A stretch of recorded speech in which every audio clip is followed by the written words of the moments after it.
असं स्वरूप या जगदंबा मातंगीचं आहे. एक आणखीन शक्ती आहे कमला. कमला म्हणजे लक्ष्मीचं स्वरूप आहे. ही त्या दशमहाविद्यांमध्ये जे धनाचे उपासक आहे किंवा धन अपेक्षा करणारे उपासक आहेत ते तंत्रोक्त शक्तीने धनप्राप्ती करण्याकरता या कमला देवीची उपासना करतात. श्रीं ह्रीं श्रीं कमले कमलालये प्रसीद प्रसीद श्रीं ह्रीं श्रीं महालक्ष्मी नमः. हा कमलेचा तंत्रोक्त जप. मग अशी ही दशमहाविद्या,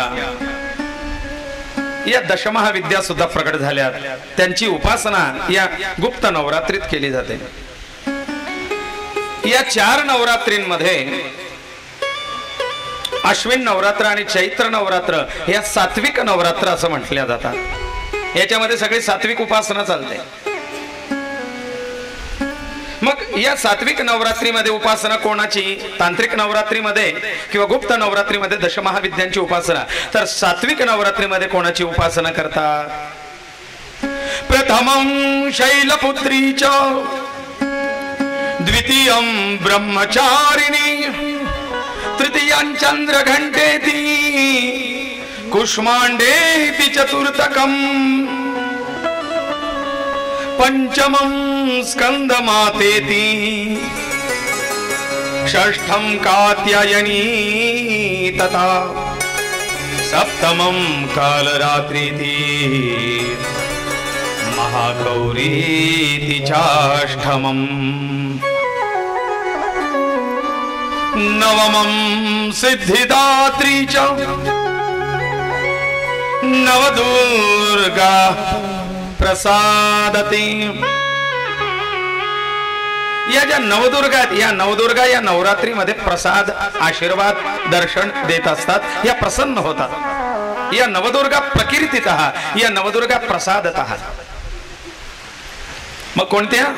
पहिल्या दिवसाला शैलपुत्रीची उपासना, दुसऱ्या दिवसाला ब्रह्मचारीची उपासना, तिसऱ्या दिवसाला चंद्रघंटेची उपासना, चौथ्या दिवसाला कुष्मांडेची उपासना, पाचव्या दिवसाला स्कंदमातेची उपासना, सहाव्या दिवसाला कात्यायनीची उपासना, सातव्या दिवसाला कालरात्रीची उपासना, आठव्या दिवसाला महागौरीची उपासना, नवव्या दिवसाला सिद्धिदात्रीची उपासना.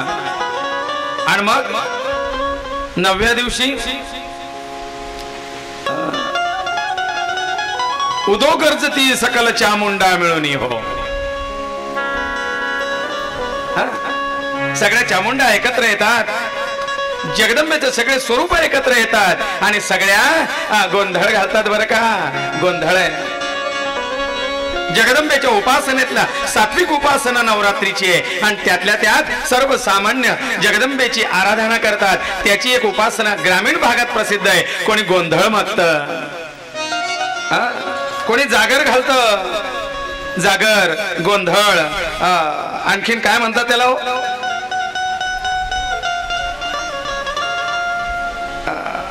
बरंच काहीतरी शब्द आहे ना.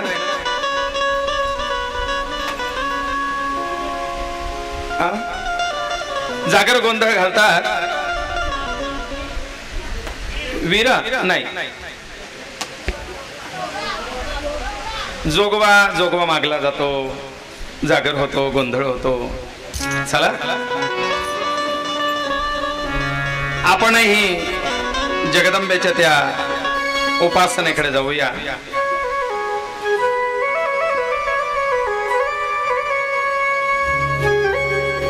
एक जगदंबेची उपासना करणारा एक वर्ग आहे जो देवीचं स्वरूप आपल्या घराघरात दारादारात घेऊन येतो.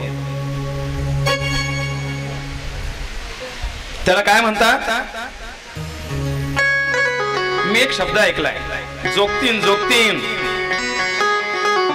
जोगवा मागायला येणारी. एक तो जोगी आणि जोगतीन हे स्वरूप येतं बघा.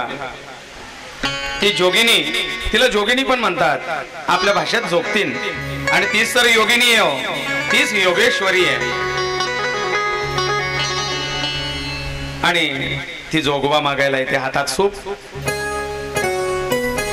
आणि तिचा तो योगेश्वर, जोगी, तो उपासक हातामध्ये काडी नाही ना, चाबूक असतो. हातामध्ये चाबूक असतो आणि तो स्वतःलाच त्याचे फटके मारतो आणि माय माय जोगवा वाण, माय जोगवा वाण, आई अंबेचा जोगवा दे ग, जोगवा दे. कमी झाली हो संस्कृती आपली. पूर्वी यायचे पण आता त्यांना जर 2-5 रुपये द्यायलाही आपल्या मनामध्ये संकोच वाटतो. तर ते लोक उघडे पगडे दिवस रात्र बंद केलं त्यांनी. ते म्हणतात आपण कष्टाची मोलमजुरी करून कमवलेली भाकरी बरी, ही लाचारीची भाकरी काय उपयोगाची. लोक लाचारी या दृष्टीने त्यांच्याकडे पाहतात, उपासना या दृष्टीने पाहत नाही. आणि म्हणून हा जोगजोगतीनीचा प्रकार कमी झालाय. फार पूर्वी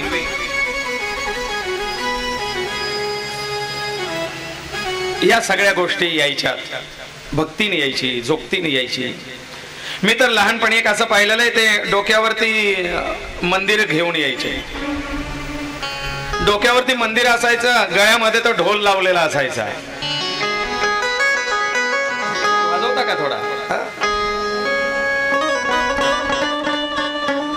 संबळ वजा वेगळा ढोल आहे, त्याचा नादच वेगळा होता. तो नाद ऐकला की पोरं पटापट पटापट पटापट कोणी खिडकीत येतील, कोणी दारात येतील, बिहायचे अंगणात यायला. तिचं स्वरूप पाहायला, त्या जोगीला आणि जोगतीला पाहायला घाबरायचे, पण उत्सुकता मोठी होती. खिडकीतून लपून लपून पाहायचं. त्याचा तो चाबकाचा आवाज आला की लहान मुलं असे थरथर थरथर कापायचे आणि आई म्हणायचे, बाग देऊ का तुला त्याच्याकडे? बागुलबुवा आलाय, बागुलबुवा.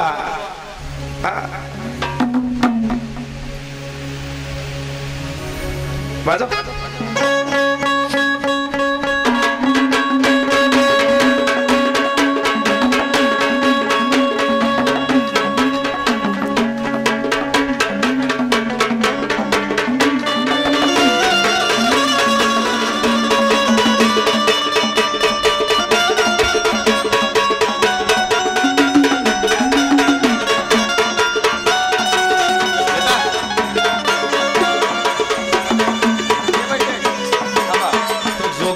बोलवलाय बरं का, पण खास तुमच्या करता तर जोगजोगतीन बोलवलेला आहे. ए जोगी बाबा, जोगी बाबा या आणि ते आमच्या जगदंबेला सुद्धा आणा.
प्रगटले भवानी अनादि निर्गुण प्रगटले भवानी महिषासुर मारुनी मारबे खाली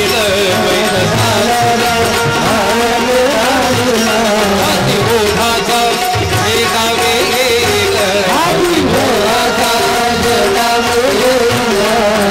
रहित मारी सगाई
संप्राप्ते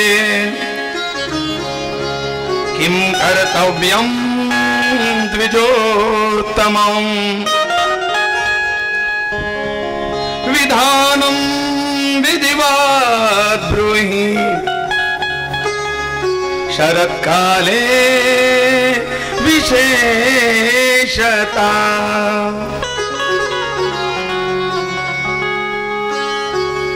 नवरात्रेच संप्राप्ते किम कर्तव्यम द्विजोत्तम गुरुदेव ही नवरात्र किम कर्तव्यम काय करायचं असतं या नवरात्रीत विधानम विधिवत ब्रूहि विधिवत मला त्याचं विधान सांगा शरत्काले विशेषता शारदीय नवरात्रोत्सवामध्ये विधिवत अशी नवरात्र करायची असेल तर मी काय करावं गुरुदेव व्यास मुनी सांगतात राजा नवरात्रीच्या पहिल्या माळेला सकाळी लवकर 9 वाजता उठावं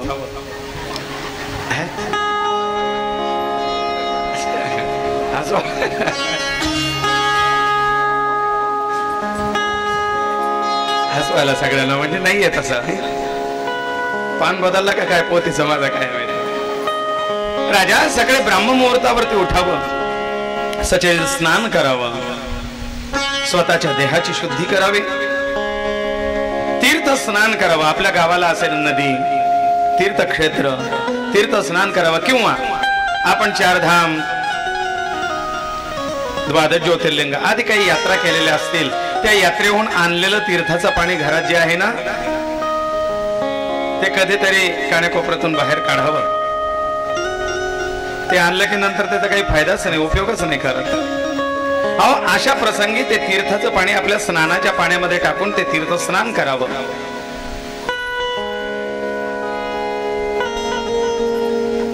घरामध्ये सडा संमार्जन करावं ती जागा शुद्ध केल्यानंतर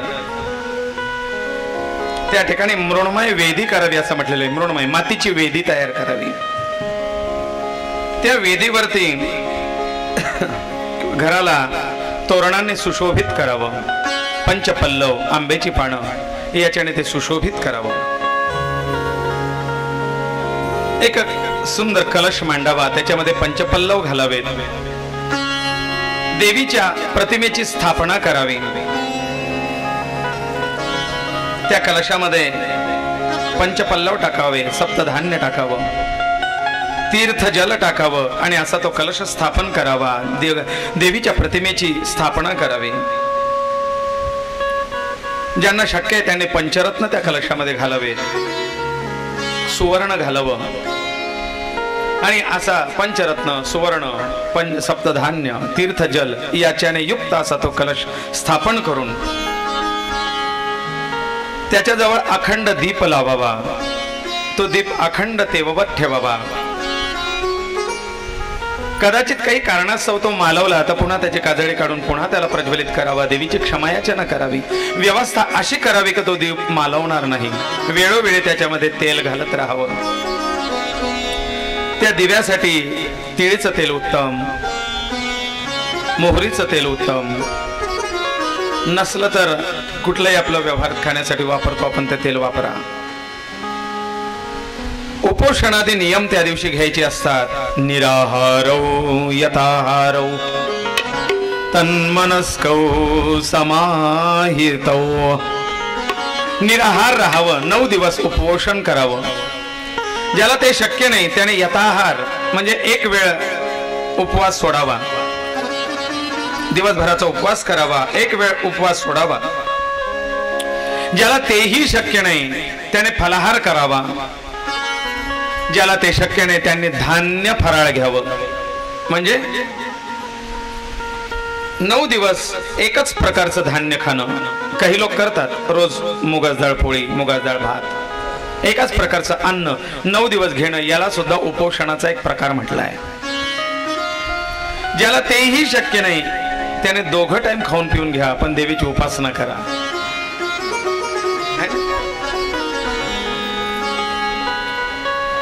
मग याप्रमाणे तो दीप स्थापन करावा उपोषणाचा नियम करावा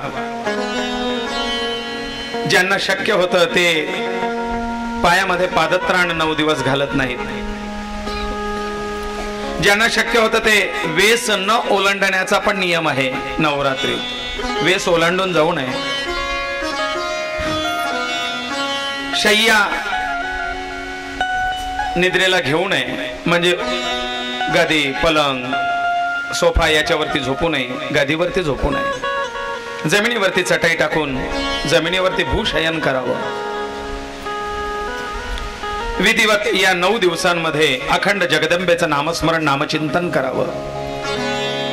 ज्यांना सामर्थ्य आहे, ज्यांना शक्य आहे त्यांनी या नवरात्रीमध्ये गुरुजींकडनं सप्तशतीचे पाठ वाचून घ्यावेत. आपल्याला स्वतःला करायची इच्छा असेल तर देवी महात्म्य नावाचा मराठी ग्रंथ प्राकृती येतो, त्याचा पाठ करावा. नामस्मरण, भूमिशयन, ब्रह्मचर्य, उपोषण, सीमोल्लंघन या नियमांच्या सोबतच नवरात्रीमध्ये कुमारिका पूजन याला सुद्धा विशेष महत्व आहे. कुमारिका पूजन करावं. सुहासिनीची ओटी भरणं हेही नवरात्रीमध्ये विशेष फलदायी आहे. काही लोकांकडे या नवरात्रीमध्येच अष्टमीच्या दिवशी यंत्रपूजा म्हणजे चक्रपूजेची पद्धती आहे. जगदंबेला आवडणाऱ्या अशा पुष्पांच्या फळांच्या राशी जगदंबेला अर्पण कराव्यात. नवरात्रीमध्ये रोज वेगवेगळ्या प्रकारची माळ अर्पण करणे ही एक पद्धत आहे. कधी विड्याच्या पानांची, कधी झेंडूच्या पानांची, कधी जाईची, कधी जुईची, कधी रुईच्या पानांची, कधी जास्वंदीच्या फुलांची. अशा त्या त्या वेळेला त्या त्या वारानुसार हे ठरत असतं. प्रतिपदा ही कुठल्या वारी आली, द्वितीया कुठल्या वारी आहे, त्यानुसार त्याचे रंग, त्याची फुलं, त्याची पानं, त्याची उपासना ही ठरत असते.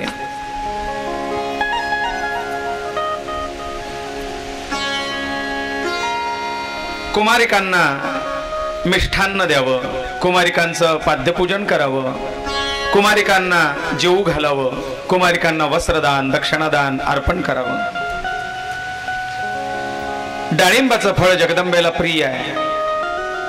नारिंग म्हणजे नारंगी ही जगदंबेला प्रिय आहे. महाळुंग हे जगदंबेला प्रिय आहे. महाळुंग ऐकून आहे का? महाळुंग नाही, याला संस्कृत मध्ये मातुलिंग असं म्हणतात आणि मराठीत महाळुंग असा शब्द आहे.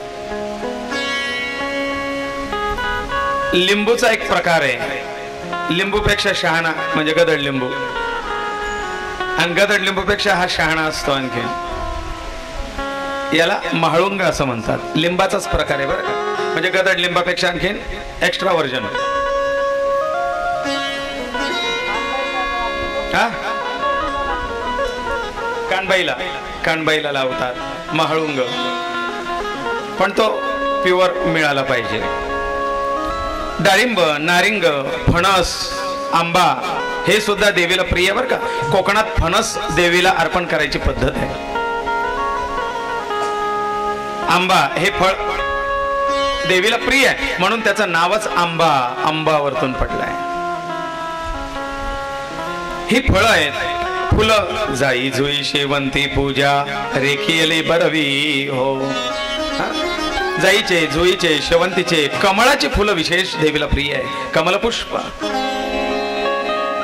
सुगंधी पुष्पांचे हारकंठी, सुगंधी अशी फुलं जगदंबेला अर्पण करावेत.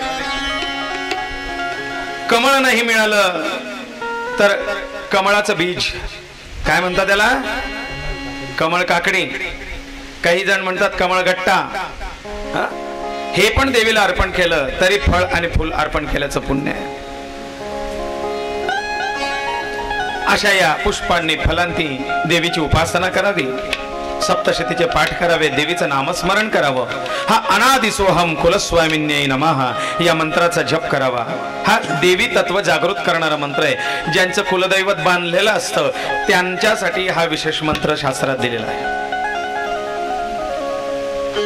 एक वर्षाण कर्तव्या कन्या विधो नृप परमज्ञा तु भोगाणां गंधादीनांच बालिका। राजा, कुमारिका पूजन करताना रोज एक एक वाढत वाढत कुमारिका पूजन करावं। प्रतिपदेच्या दिवशी एक कुमारिका, द्वितीयेला 2, तृतीयेला 3, चतुर्थीला 4, नवमीच्या दिवशी 9। पण एवढ्या सगळ्या मिळणं शक्य नसेल तर निदान रोज एक करावी। 9 दिवसात 9 कुमारिका कराव्या। नित्य एक कुमारिका तरी पूजन, त्याच्यात एक एक वाढत गेली तर उत्तम। मग ह्या कुमारिका पूजनाचे विशेष नियम सांगतायत, लक्ष देऊन ऐका।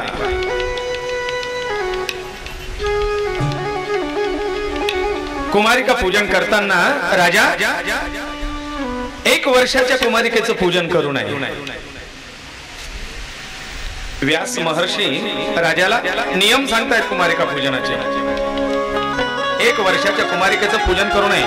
राजा विचारतो का? ती कुमारी नाहीये का?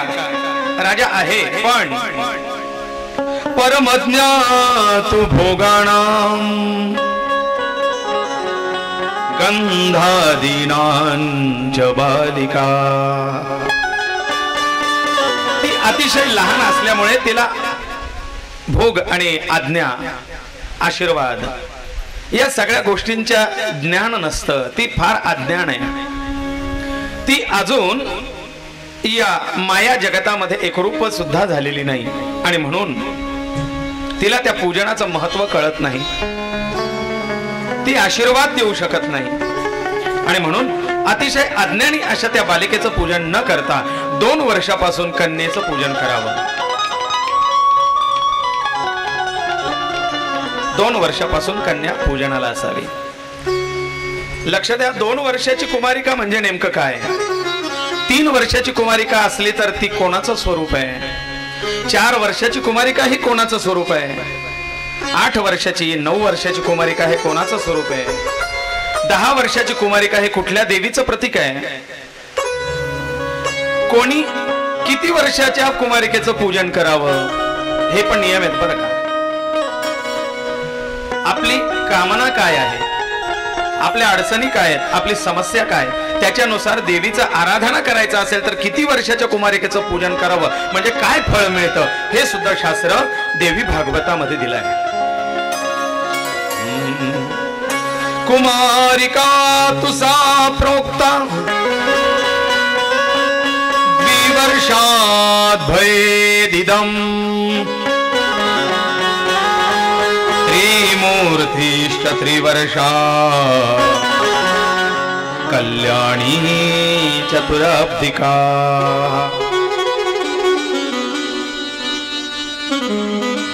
2 वर्षाच्या मुलीला कुमारिका असं म्हणतात। किती वर्षाच्या? कुमारिका ही संज्ञा 2 वर्षाच्या कुमारिकेला आहे। 3 वर्षाची कुमारिका हिला त्रिमूर्ती असं म्हणतात। 4 वर्षाच्या कुमारिकेला कल्याणी असं म्हणतात। 4 वर्षाची काय? कल्याणी। कल्याणी चतुरब्धिका। रोहिणी 5 वर्षाच्या 6 वर्षाच्या कालिका। चंडिका 7 वर्षाश्च 8 वर्षाश्च शांभवी। 5 वर्षाची कुमारिका असेल तर हिला रोहिणी असं म्हणतात। रोहिणी 5 वर्षाची। आज आहे ना, आज रोहिणीची पूजा आहे। आपली कुमारिका पूजन झालं, त्रिमूर्ती पूजन झालं, कल्याणी पूजन झालं, रोहिणीची पूजा आहे। 6 वर्षाची कुमारिका आहे, तिला कालिका रूप म्हटलं जातं, कालिकेचं स्वरूप। ज्यांची कुलस्वामिनी कालिका आहे त्यांनी नेहमी 6 वर्षाच्या कुमारिकेला विशेष पूजा करावी, त्यांना कालिका पूजनाचं फल प्राप्त होतं। चंडिका जगदंबा चंडिका ही 7 वर्षाची आहे. 7 वर्षाच्या कुमारिकेच्या पूजनाला चंडिका पूजनाचं फल प्राप्त होतं. म्हणजे ज्यांची जगदंबा कुलस्वामी पाटण्याची देवी आहे चंडिका किंवा चामुंडा, त्यांनी 7 वर्षाच्या कुमारिकेचं पूजन करावं. त्यांना त्या चंडिका चामुंडाच्या पूजनाचं फल प्राप्त होत असतं. अष्टवर्षाश्च शांभवी, शांभवी शिवाची शक्ती हिचं पूजन करण्याचं फल प्राप्त करून घ्यायचं असेल तर 8 वर्षाची कुमारिका असावी. 9 वर्षात भवे दुर्गा, 10 वर्षाच सुभद्रा.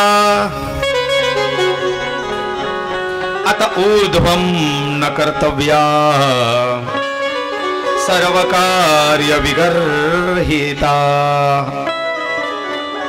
9 वर्षाची दुर्गा आणि 10 वर्षाची ही सुभद्रा आहे. 10 वर्षाच्या पुढच्या कुमारिका ह्या नवरात्रीत पूजनास उक्त नाहीत. आता ऊर्ध्वन कर्तव्या, याच्या ऊर्ध्व याच्या वरची कुमारिका ही कुमारिका पूजनास करू नये. सर्व कार्य विगर्हिता. का? राजाने प्रश्न विचारला का?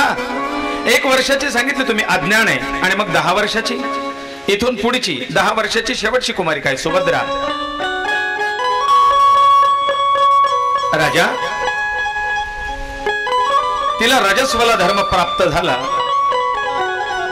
आणि म्हणून 10 वर्षाची पुढची कुमारिका ही कुमारिका पूजनास योग्य नाही. कुठून आहे? 2 वर्षापासून 10 वर्षापर्यंत वयानुसार त्यांचं विशेष महात्म्य आहे, विशेष महत्व आहे. ज्यांना धन, समृद्धी, ऐश्वर्य प्राप्तीची कामना आहे, ज्यांना शत्रुपीडा त्रास देते, ज्यांना आपलं दारिद्र्य दूर व्हावं असं वाटत असेल, त्यांनी 2 वर्षाच्या कुमारिकेचं पूजन करावं नवरात्रीत. ज्यांना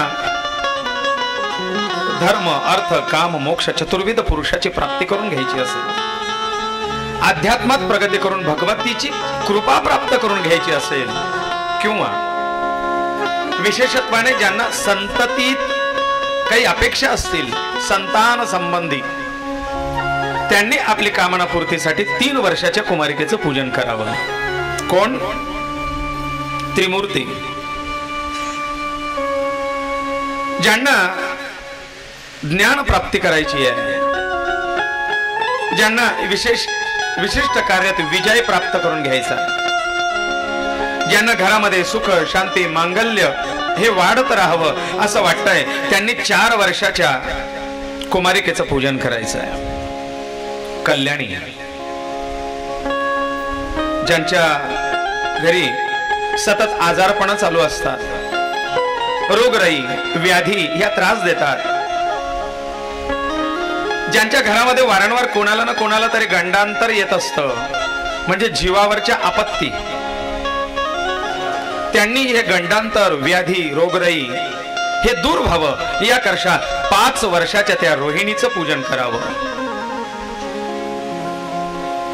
ज्यांच्या घरी कोर्ट कचेरी, खटले, पोलीस स्टेशन या संबंधितले त्रास सतत चालू आहेत, वारंवार कोर्ट कचेरी, केसेस, हे खटले चालू आहेत, ज्यांना शत्रू पीडा त्रास देते, ज्यांना या सगळ्यातून निघून आपला विजय व्हावा असं वाटतंय, आपण खरोखर निरपराध आहोत आणि आपला विजय व्हावा, आपण निर्दोष सिद्ध व्हावं, मुक्त व्हावं, सत्याचा विजय व्हावा असं ज्यांना वाटतंय, त्यांनी 6 वर्षाच्या कालिकेचं स्वरूपाचं पूजन करावं.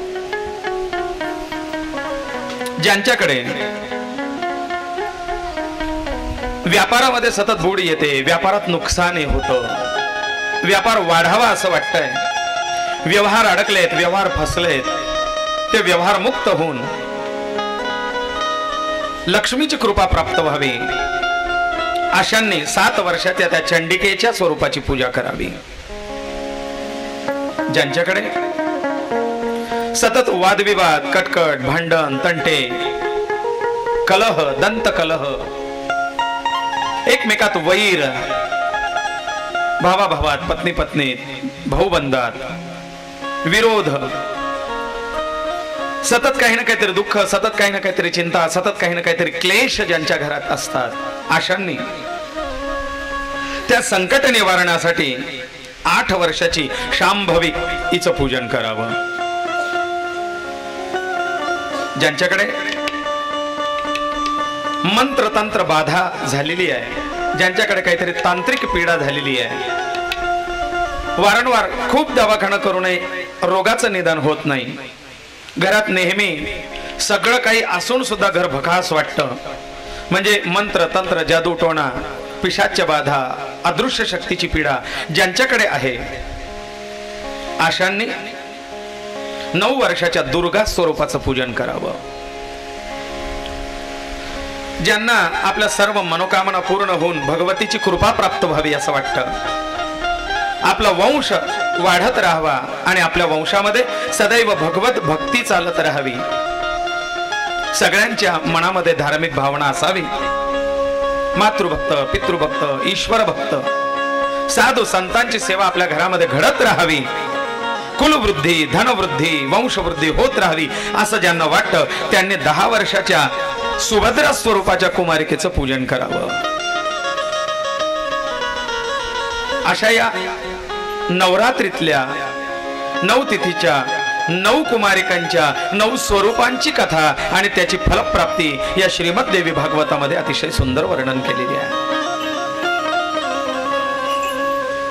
मग कधी करावं, याच्यासाठी काही विशेष दिवस आहेत का? नवरात्रीच्या व्यतिरिक्त आपल्याला देवी उपासना करायची असेल, देवीचे पाठ करायचे असेल, सप्तशतीचे अनुष्ठान करायचं असेल, देवी पूजनाला, देवी दर्शनाला जायचं असेल, देवीची ओटी भरायला जायचं आहे, देवीचा केलेला नवस पूर्ण करायचा आहे, मग त्याच्यासाठी देवीला प्रिय असे काही विशेष दिवस आहेत का राजा? हो, तेही सांगतो, ऐक. सप्तम्यां च तथाष्टम्यां नवम्यां भक्तिभावता पौर्णिम्यां चतुर्दश्यां भृगुभौम्यां तथा शुभां. राजा, सप्तमी, अष्टमी, नवमी ही तिथी जगदंबेला प्रिय आहे. पौर्णिमा, चतुर्दशी, 14 कोणाकोणाकडे 14च्या आरत्या असतात ना, काहींकडे पौर्णिमेच्या आरत्या आहेत, काहींकडे अष्टमीच्या आहेत, काहींकडे नवमीच्या आहेत, काहींकडे सप्तमीच्या आहेत. का? जगदंबेला प्रिय अशा ह्या सगळ्या तिथी आहेत. आणि भृगुभौम्यां तथा शुभां, भृगु म्हणजे शुक्र आणि शुक्राचा वार शुक्रवार, आणि भौम म्हणजे मंगळ, मंगळवार, शुक्रवार हे 2 वारही मला अतिशय प्रिय आहेत. मंगळवारी, शुक्रवारी, सप्तमी, अष्टमी, नवमी, 14 पौर्णिमा हे दिवस मला अत्यंत प्रिय आहेत. भौमाश्विनी योग, मंगळवारी आलेला अश्विनी नक्षत्र हा एक पर्वकाल देवीच्या उपासनेला, अनुष्ठानाला विशेष असतो. कराष्टमी, कालाष्टमी, कालरात्री, महारात्री, मोहरात्री आणि दारुण रात्री. ऐकून आहे का? कराष्टमी, कालाष्टमी, कालरात्री, महारात्री, मोहरात्री आणि दारुण रात्री. समजून घ्या, हे दिवस फार विशेष महत्वाचे आपल्या कुलस्वामिनीच्या उपासनेला.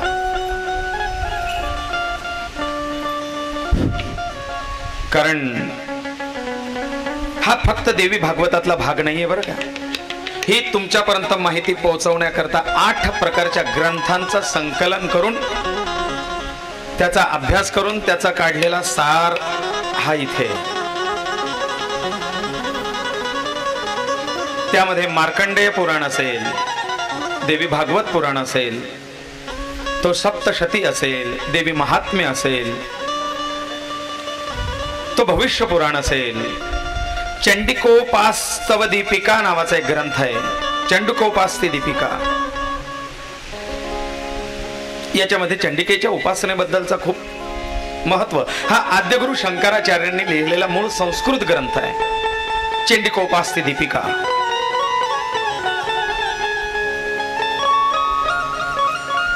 कोल्हापूरला मिळाला होता आपल्याला शंकराचार्यांचा आशीर्वाद म्हणून, त्याचा आता उपयोग झाला आहे. आमचे जोशी काका होते सोबत.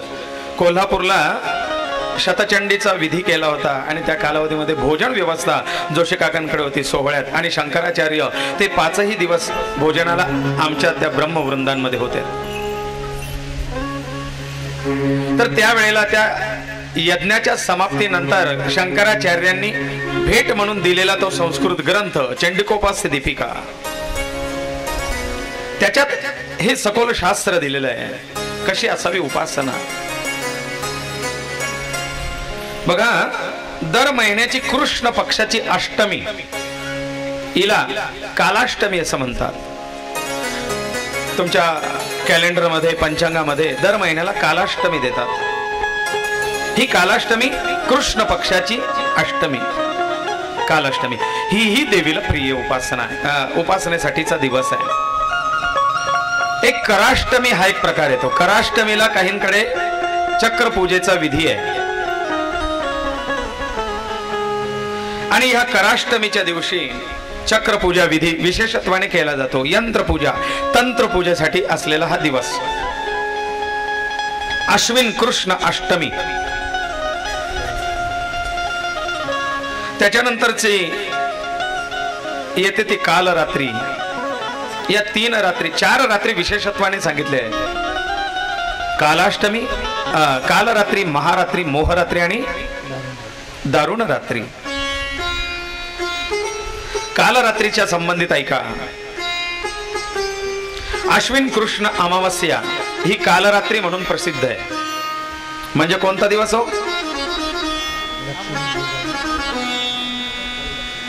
दीपावलीची अमावस्या. म्हणून त्या दिवशी बघा सगळीकडे लक्ष्मीच्या पूजनाची धामधूम असते, है ना. दीपावलीची अमावस्या, त्याच दिवशी लक्ष्मी पूजन का, तर ती कालरात्री आहे.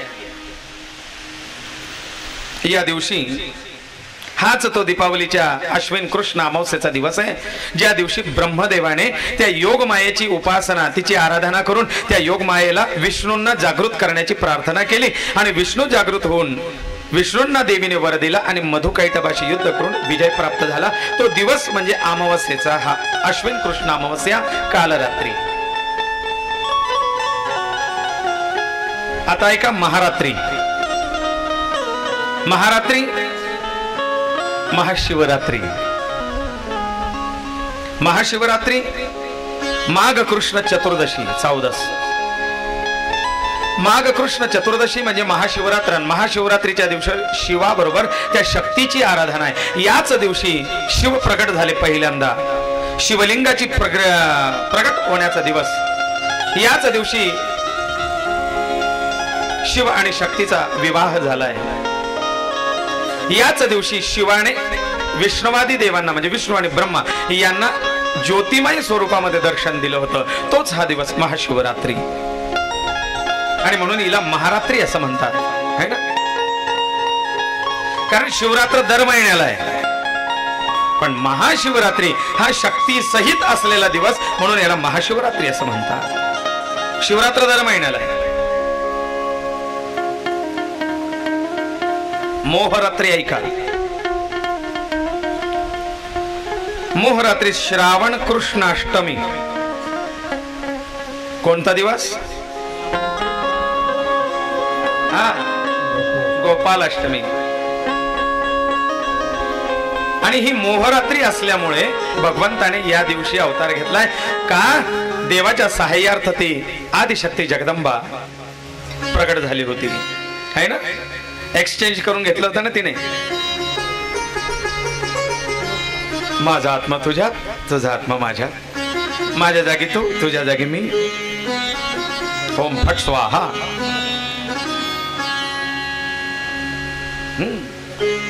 कंसाच्या हातात तीच तर योगमाया आली होती.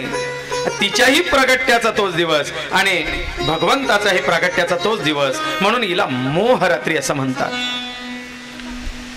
फक्त भगवंत आले म्हणून त्या दिवशीच्या, पण ही महामाया त्या दिवशी अवतरित झाली म्हणून ती मोहिनी अशी टाकली की त्या कारागृहामध्ये सगळे गाढ निद्रेत झोपले. हो, जन्मदात्या आईला कळू नये मला मुलगी झालीये, कारागृहातल्या त्या पहारेकरांना कळू नये की त्या कारागृहाचे दार, त्याचे साखळ्या, त्याची कुलूप आपोआप तुटून गळून पडतायत. सगळ्यांवरती पडलेली ती मोहिनी का, तर त्या दिवशी अवतरली ही मोहमाया, आदिमाया, आदिशक्ती जगदंबा. आणि म्हणून त्या दिवशी पहा विशेष अंधकार झाला होता, सगळ्यांना मोहून घेतलंय. ही मोहमाया भगवंताची शक्ती ती देवाबरोबर त्या दिवशी प्रगट झाली आणि म्हणून या रात्रीला म्हणतात मोहरात्री. दुसरं कारण याच रात्रीचं,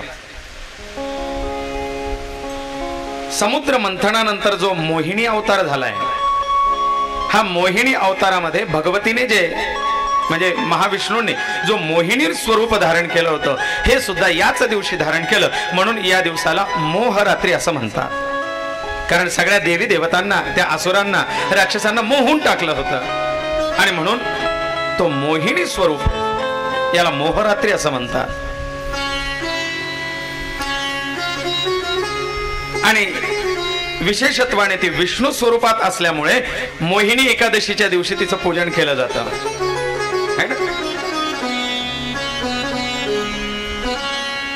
चौथी आहे कोणती,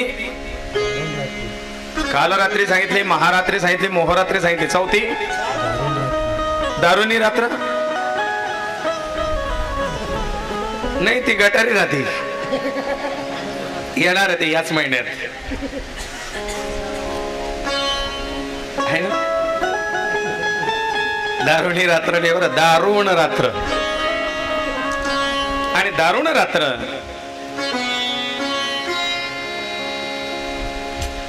फाल्गुन शुद्ध पौर्णिमा, होलिका दहन, होळी पौर्णिमा. या दिवशी सुद्धा तांत्रिक मांत्रिक लोक विशेष उपासना करतात बरं का. तांत्रिक लोकांसाठी उपासनेचा खास दिवस आहे होळी पौर्णिमा. आणि होळीच्या रात्रीला दारुण रात्र असं म्हणतात. हा दिवस सुद्धा जगदंबेच्या उपासनेसाठी एक विशेष दिवस आहे. त्याबरोबर आणखीन देवीने सांगितलेले मला प्रिय असलेला आणखीन एक दिवस आहे, तो ह्या 4 रात्रीत मोडला जात नाही, पण प्रिय रात्र आहे शरद पौर्णिमा. है ना, शरद पौर्णिमा, कोजागिरी पौर्णिमा. या दिवशी बघा गुजरात मध्ये तर फार मोठा उत्सव असतो जगदंबेचा. का, रास रमे रास रमे रास रमे रे. जगदंबेची रास, ती रासक्रीडा, तो गरबा हा याच रात्री रंगतो आणि जगदंबा त्या गोपिकांच्या स्वरूपात, त्या कृष्ण स्वरूपात आनंद घेते. तो हा कोजागिरी पौर्णिमेचा उत्सव. दुसरं कारण असं सांगितलेलं आहे, याच दिवशी ती मां समृद्धी शक्तीची देवता लक्ष्मी या रात्री मुक्ततेने या भूतलावरती विहार करते आणि घरोघर जाऊन आवाज देते, अरे कोणी जाग आहे का, आहे का जाग कोणी, को जागृती, को जागृती, को जागृती असा आवाज देते. आणि या दिवशी जे जागरण करतात, देवीचं पूजन करतात, नुसती शेपालत नाही. हा, आपल्याला कोजागिरी फक्त तेवढं किती लिटर आटाडा नाही, त्याला कितला कप भेटणार, मला गल्लाच बरं भेटणार. को जागृती ते निमित्त आहे जागरणाचं. का, तर आयुर्वेदिक आणि सायंटिफिक दोघं कारण त्याच्यात आहे. धर्मशास्त्रीय आणि वैज्ञानिकही आहे. त्या दिवशी पृथ्वीच्या जास्तीत जास्त जवळ शुद्ध बिंब चंद्राचं हे असतं आणि त्यामुळे चंद्राची अमृतमय किरण अधिकाधिक स्वरूपामध्ये आपल्याला प्राप्त व्हावेत आणि ते चंद्राची अमृतमय किरण शोषून घेण्याची क्षमता ही दुधात आहे आणि म्हणून त्या दिवशी दूध आटवायला ठेवतं. ते दूध अधिकाधिक चंद्राची ती अमृतमय किरण आपल्यात शोषून घेतं आणि ते किरण आपल्याला जर प्राप्त झाले तर आपल्याला शुद्ध आरोग्य प्राप्त होत असतं. म्हणून दूध आटवायची प्रक्रिया. पण त्या दिवशी जागरण घडावं. एवढं हुशार असतं लोक. ते दूध आटवायला ठेवून देतात मंद आचेवरती. ती पळी उफटी मारून देतात किंवा तो कप असेल ते वाटी असेल ती उलटी मारून देतात. म्हणजे याच्याने दूध आटत नाही, म्हणजे ओतो जात नाही. आपलं आपलं 2 वाजेची 3 वाजेची बेल लावून द्यायची आणि घम्मघोर. को जागृती. ती लक्ष्मी आवाज देते कोणी जागा आहे का. आणि या दिवशी तो जागा असतो त्याला ही जगदंबा धन समृद्धी ऐश्वर्याचा आशीर्वाद देत असते. आटलेलं दूध ते एका पात्रात घ्यावं. चांदीचं पात्र असेल तर फार चांगलं, नसेल तर जे आहे तुमच्याकडे ते घ्या. त्या चांदीच्या पात्रामध्ये ते दूध घ्यावं. जगदंबेचं पूजन करावं. त्या महालक्ष्मीला आणि त्या चंद्रदेवतेला. का? कारण चंद्र हा देवीचा भाऊ आहे बरं का. चंद्राला आणि महालक्ष्मीला नैवेद्य दाखवावा.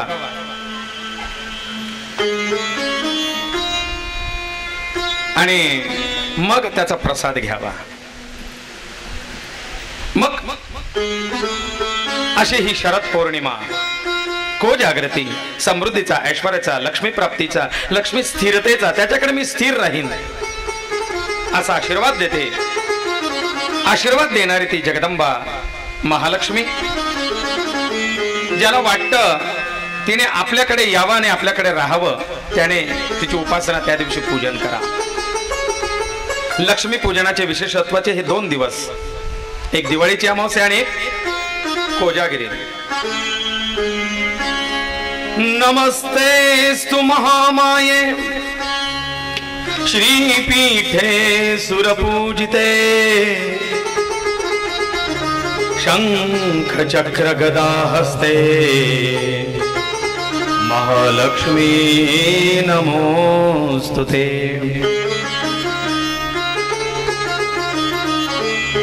नमस्ते गरुडारूढे कोलासूर भयंकरे सर्व पाप हरे देवी महालक्ष्मी नमोस्तुते. सर्वज्ञे सर्ववरदे सर्वदृष्ट भयंकरी सर्व दुःख हरे देवी महालक्ष्मी नमोस्तुते.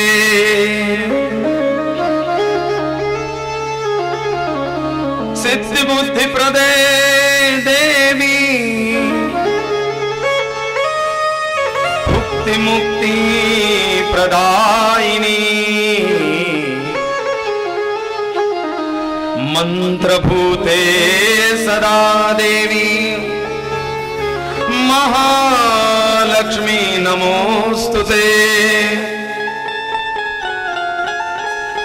आद्यंतरहिते देवी आद्य शक्ति महेश्वरी योगी जे योग संभवे महालक्ष्मी नमोस्तुते.